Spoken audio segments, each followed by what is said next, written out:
This is our story, the Oracle of Efeng.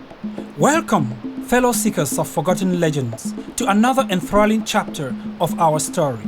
Here, amidst breathtaking landscapes of Cameroon's Lebialem Highlands, we embark on another timeless journey deep in our distant past. Join us on this mesmerizing Efeng Odyssey. This is our story. In this episode, we transport ourselves back to an era where men danced on the delicate boundary between the seen and the unseen.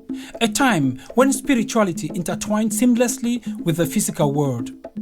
We journey to the very origins of our spiritual heritage, tracing the footsteps of our ancestors through the mist of time. This is our story.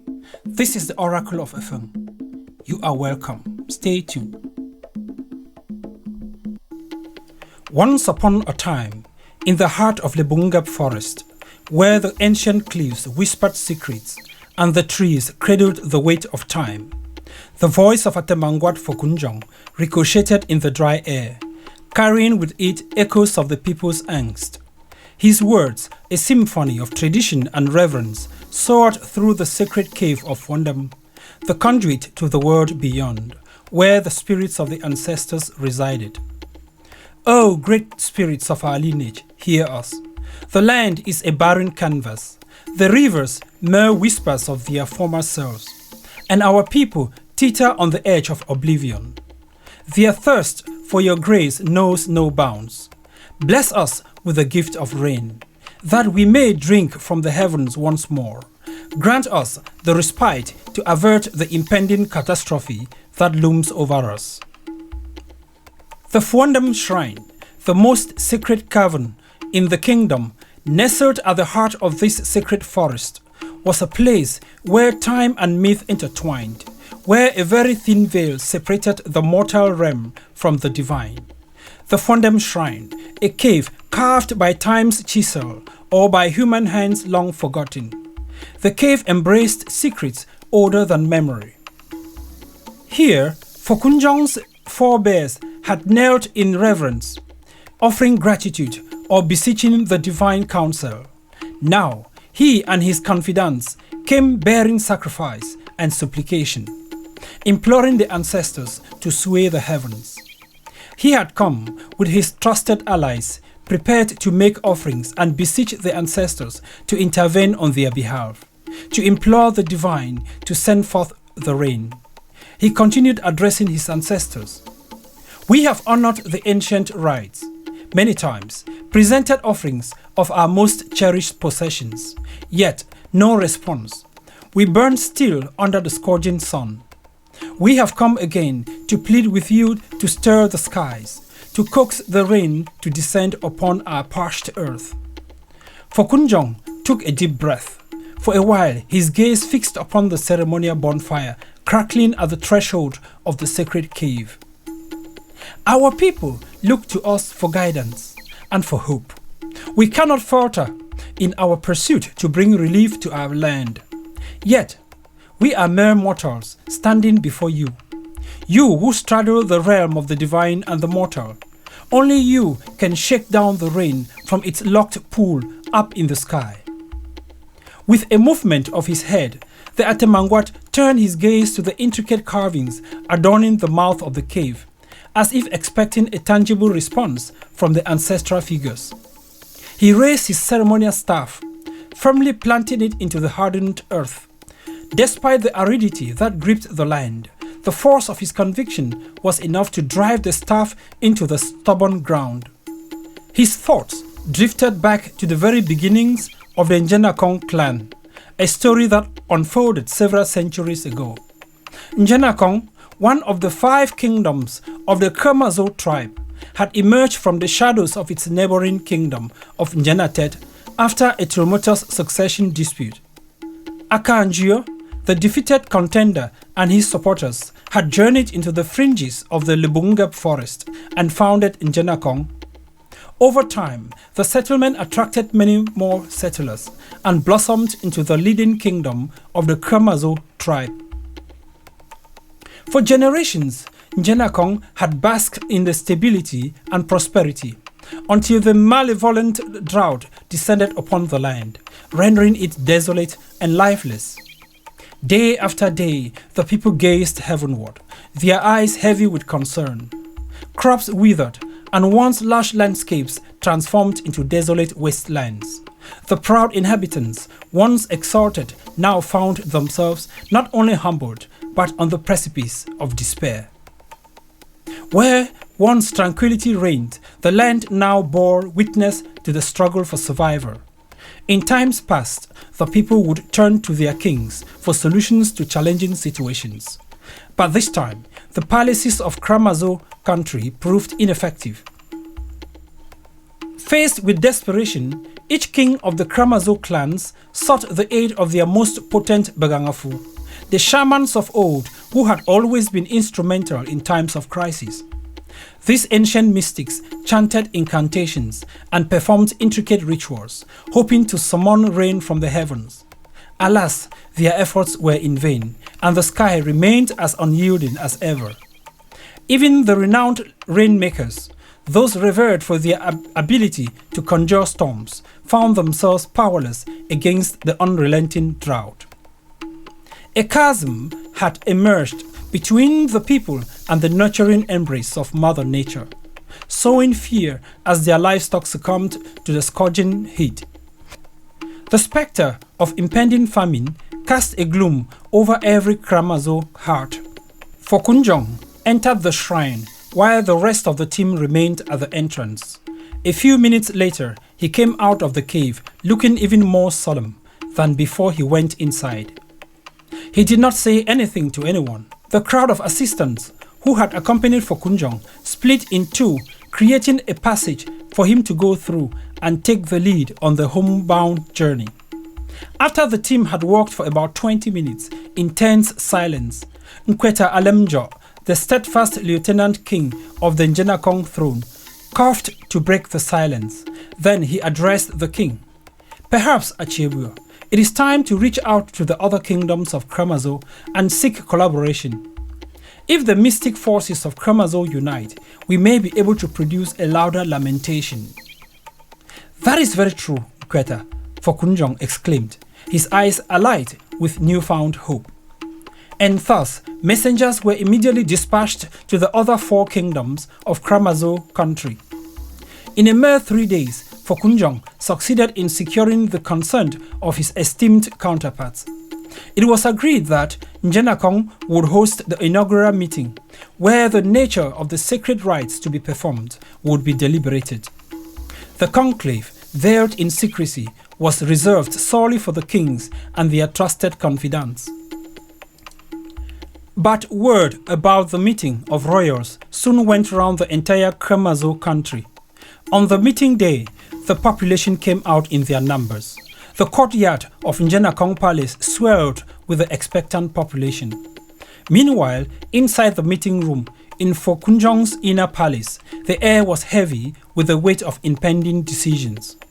The Batemangwat gathered on that sacred day of Along were the host Atemangwat Fokunjong of Njenakong, Atemangwat Fotebem of Njenbong, Atemangwat Fotetang of Njenbelang, Atemangwat Fonjenatet of Njenatet, Atemangwat Fonjenbelem of Njenbelem. The host, Fokunjong, stood up and a servant handed him an ancient horn filled with water. He was about to begin pouring the libation when suddenly the door to the meeting room swung open, and on the threshold stood the formidable figure of Belangchi, the renowned hunter. His presence was a sudden intrusion, an uninvited disruption of the proceedings. Clad in the attire of a seasoned warrior, Belangchi bore the insignia of his vocation with an air of both awe and fear. A Dane gun rested on his right shoulder. A sheath machete, worn with the ease of familiarity, swung from his waist. A raffia bag swung from his left shoulder, its contents a mystery known only to him. An array of charms dangled from his wide locks, whispering tales of his communion with the spirits of the land. As Belangchi carried his imposing figure into the center of the meeting room, Fokunjong's attendants sprang forward to remove the uninvited guest. Fokunjong coughed and motioned for them to stand down. It was known that Belangchi, despite his brash nature, bore no history of disrespect towards the throne. He, a master of the hunt, was a citizen of Njenakong, and his reputation as a valiant warrior was not to be taken lightly. He had never allowed his triumphs to overshadow the reverence he held for his rulers. Mbege Belangchi, Fokunjong spoke. What aches you so much that it could not wait for the end of this meeting? In response, Belangchi, with a reverent rhythm, clapped his hands 3 times and bowed before the assembly of kings, an ancient salutation that spoke volumes of his reverence for the tradition. The kings, in turn, nodded in acknowledgement, a silent acceptance of the hunter's greeting. With a grace that belied his rugged exterior, Belangchi turned to Fokunjong and began to chant his praises. Mbidla, Emoktuo, Nyateme, the indomitable leopard of our jungles. Fokunjong responded with a nod, granting Belangchi permission to present the purpose of his uninvited intrusion. With unwavering conviction, Belangchi proclaimed, Achebua, I will go to Efeng and seek a solution for our problems. The declaration, though spoken with utmost sincerity, ignited a wave of laughter among the assembled kings, of course except for Fokunjong. The notion of seeking a solution from the enigmatic Efeng, a realm shrouded in mysticism, seemed too audacious, an absurdity that defied the rationality of their world. How could Belangchi, a mere mortal, aspire to unravel the mysteries veiled within the ancient realm of Efeng? Nobody even knew where it was located, talk less of visiting it. Nobody has ever been to Efeng, said Atemangwad Fonjenatet of Njenatet, his skepticism lacing his words with a tinge of incredulity. I have been there, Achebua, Belangchi responded respectfully, but with a steadfast conviction that showed he had not yet crashed a royal meeting to entertain them with jokes. The kings exchanged perplexed glances and turned their attention towards their host.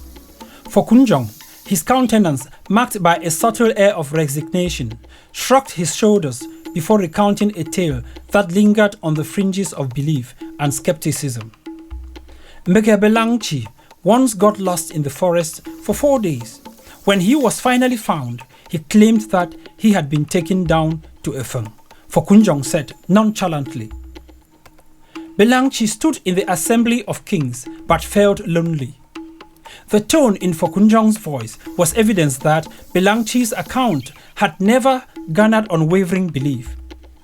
In Kremazo mythology, Efeng was a cavernous realm where the spirits of the departed lived while waiting to be reincarnated. Usually, in the day, the spirits will go out and linger around road junctions and other places frequented by women. Once they saw a suitable woman, they would follow her home and enter her womb. Sometimes, 2 spirits will team up and get reincarnated as twins. Twins, according to Kremazo belief, represented the ideal friendship known as Beshuofeng, meaning friends from the source. The notion of venturing into the inaccessible depths of Efeng seemed an audacious folly, an endeavor beyond the reach of any mortals. Efeng is inaccessible to the mere mortals that we are, declared Atemangwat Fortetang of Njenbelang, his words resonating with the certainty of age, a testament to the insurmountable barriers that separated the mortal realm from the ethereal domain of the spirits. With a reverent bow and a graceful clap of his hands, Belangchi sought permission to share the depths of his experiences, a silent plea for his story to be heard with an open heart. Achebua, let me tell you what I heard and saw in that cave, then you can decide to believe my story or not, he implored, his voice imbued with the weight of unspoken truths. Fortetang, strangely captivated by the allure of the enigmatic realm, eagerly urged Belangchi to unravel the mysteries that lay veiled within the ancient lore of Efeng. Belangchi bowed, his sturdy frame once more in reverence to the royal presence. He gently clapped his hands and cupped them to his mouth. The kings were silent, but it was clear that they were ready to hear what Belangchi had to say next. Achebua, last year when I wandered into Efeng unexpectedly, I heard some things that made no sense to me. I did not purposefully set out in search of Efeng. A raging buffalo was charging at me, so I chanted an incantation to make me invisible to it. Suddenly, I found myself in a cave that human words can hardly ever fully describe. Belangchi described in glowing terms the enchanting beauty of Efeng and the secrets it held. He told them that it was a world of magic and mystery. With words, Belangchi painted the vibrant colors of Efeng. He brought to life the whispers of the ancient spirits until even his audience could feel the pulsating energy that permeated the air in Efeng. Everyone in the hall felt as if some strange spirits had filled the assembly room. Efeng, Belangchi said, was not only a place for spirits waiting for their turn at reincarnation. It was also a place of profound knowledge, especially herbal knowledge, gathered by the spirits during their reincarnation cycles. Great kings, herbalists, seers, and diviners of old were born through incarnation of roaming spirits who had attained a high degree of knowledge over the ages of reincarnation cycles. The air in the room seemed to thicken with the weight of his words. He continued talking. The Efeng spirits spoke in cryptic tongues, hinting at an impending calamity. Their message was veiled in enigma, yet the essence of their words lingers in my memory. They called for unity between the people of Kremazo, an alliance that transcends the boundaries of class and station, binding together the people in a common purpose. Their words echoed the timeless wisdom of our proverb, which says, "Abu Mofi anatan kwelele bubo." A single hand cannot tie a bundle. When the drought first gripped our land, the warning from Efeng eluded me. But last night, I had a dream and I beheld myself standing before this very august assembly. It became clear to me that ever since calamity struck and the luster faded from our land, each king labored in solitary pursuit of a remedy. None among you paused to consider the potency of our collective efforts. We became ensnared in the pursuit of survival within our respective kingdoms, willfully oblivious to the truth that we are one people, bounded by a shared destiny. The atmosphere in the chamber grew taut with anticipation as Belangchi's words resonated within the hallowed space. His plea for unity and collaboration seemed to carve a path through the lingering apprehension that had settled over the assembly. "I humbly seek your permission," Belangchi implored the kings, his gaze unwavering. "Let me return to Efeng and beseech the spirits for clarity on the oracle that was bestowed upon me a year ago. Perhaps, in their wisdom, they shall unravel the enigma that haunts us today, guiding our steps through the gathering shadows that threaten our land." "You shall go back to Efeng," declared von Lebialem of Lebialem. He looked at his peers for their approval, and so the kings came to a unanimous decision. They would entrust the destiny of their people into the capable hands of Belangchi, the guardian of their hopes, bestowing upon him their blessings and the tools he might need in his endeavor. Belangchi informed the kings of Kremazo that he would need 3 companions, 3 powerful medicine men, herbalists with unmatched reputations as guardians of the ancient knowledge that dwelled within the heart of Kremazo forest. His request was instantly granted. This is our story. This is the Oracle of Efeng, Part 1. Please stay tuned for Part 2.